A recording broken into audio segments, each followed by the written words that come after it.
a comparison. He says, therefore, every tribe who has become a disciple of the kingdom of heaven is like a head of a household who brings out of his treasure things new and old. He's making a comparison. It's not just any scribe, but it's a scribe who has become a disciple in the kingdom of heaven. And he's making a comparison between him and the head of his household. And he said both of them, out of the treasure, bring out things new and old. So obviously there's a question that we need to ask. What is this all about? What is the treasure? Is it out of the treasures, both of them bring things new and old? Okay. Let's go into that. So depending on what translation you're using, if you use a New International Version, the person referred to here making the comparison is an expert of the law. Anybody using the NIV? Okay, what does it say?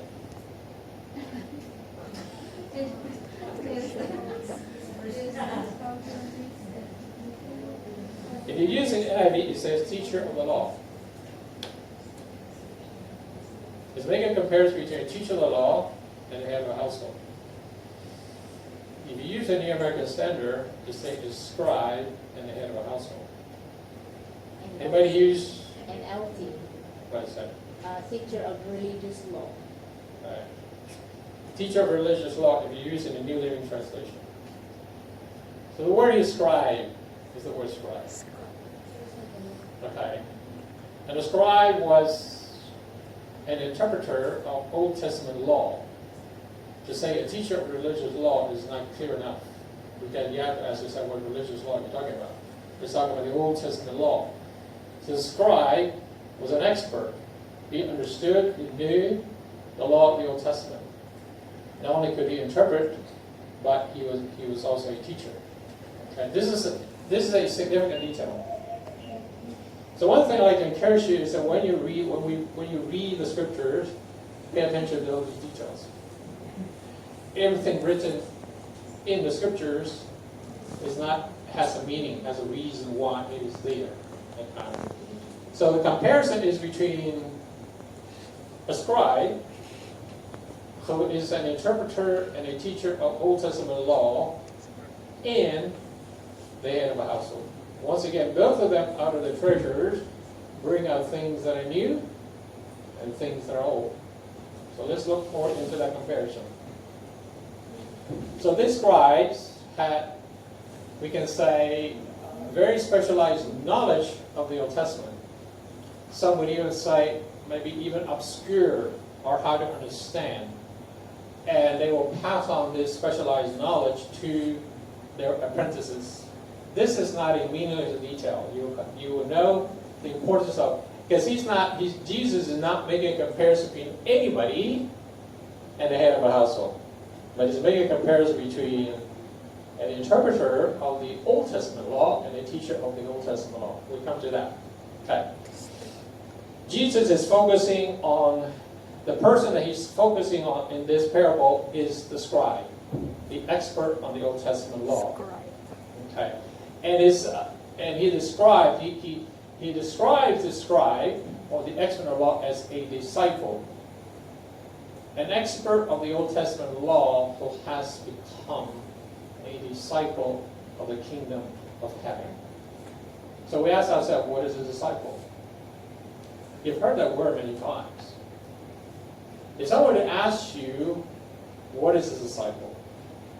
A disciple is someone who, in the times of Jesus, had committed themselves to follow him, who had become committed to follow his way of life. These were men and women who have accepted him as the teacher, as their master. So here's a scribe who has become a disciple of the kingdom of heaven. Treasure, it says that who brings, for both of them, will bring out of his treasure things new and old. So what is the treasure referring to?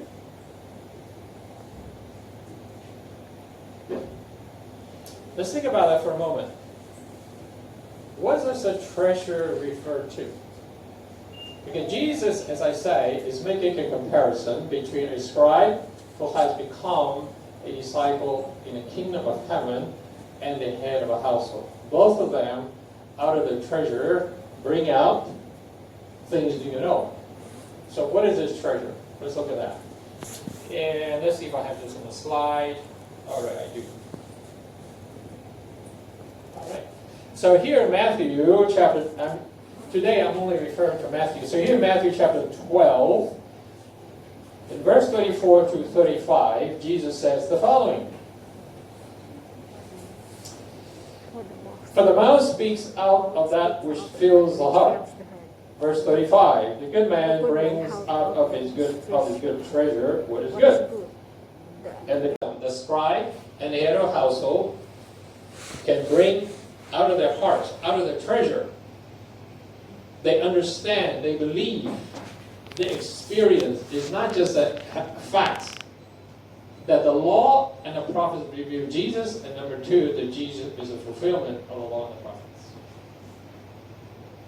It's not just head knowledge. Because the scribes had a lot of knowledge. They had a lot of facts about the Old Testament. They knew all the nuances of the Old Testament law. They could thoroughly apply to all kinds of situations. But the thing is that did they experience Jesus as a fulfillment of what they were teaching? So therefore, so we make a difference between having a bunch of facts about Jesus in our head and experience Him. There's a big difference. There's a big difference. Some have a lot of experience but have no knowledge, which is bad, really bad. Some have a lot of head knowledge but don't experience Jesus. In both cases are bad. A lot of head knowledge, but it doesn't apply. From here, it doesn't go to the heart. And then they have a lot of heart, but no head. It's all equally bad. Okay, so we're talking about both. Understanding that Jesus is the fulfillment of the law, that's the experience, and that the law and the prophet is talking about Him, which is the knowledge of the facts. Okay. So, what does it have all to do with Jesus? What does this comparison between the scribe who has become a disciple in the kingdom of heaven and the head of a house, what does it have to do with the disciples? And also equally important, what does this have to do with you? And what does this have to do with me? So let's see if I have.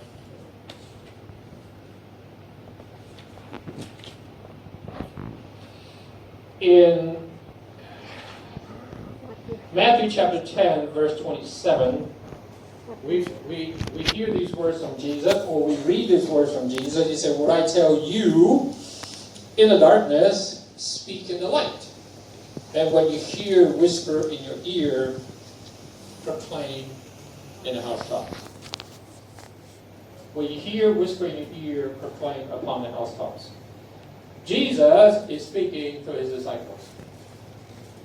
And when you read Matthew 13, the series of parables that I listed up in the beginning, in two occasions the disciples come to Jesus and says, "Please explain to us this parable."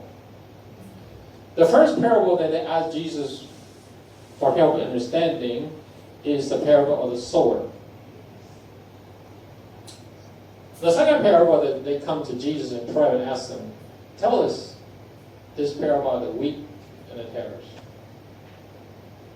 So here Jesus is speaking to the multitudes in parables.